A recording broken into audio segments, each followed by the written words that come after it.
నాకు 2008లో తయారు చేసినటువంటి అక్వేరియం ఇది. మన చంద్రమండలం మీద కట్టుకున్నటువంటి గృహంలో అక్వేరియాన్ని కూడా ఏర్పాటు చేశాం.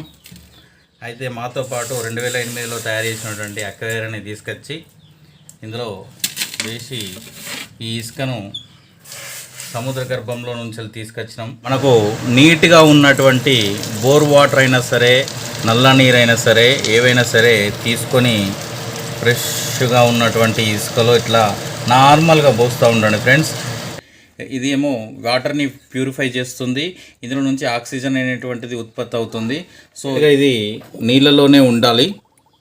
అటువంటి కలర్ ఫిషెస్, మా చిన్నికి ఇష్టమైనటువంటి ఫిషెస్ ఈరోజు తెచ్చినాం ఫ్రెండ్స్. మంచి మంచి కలర్ ఫిషెస్ మీకు కోరుట్లలో ఐలాపూర్ దర్వాజా ఏరియాలో మిట్టపల్లి రవి అక్వేరియం షాప్లో దొరుకును. కలర్ ఫిషెస్ అందుబాటులో ఉన్నాయి.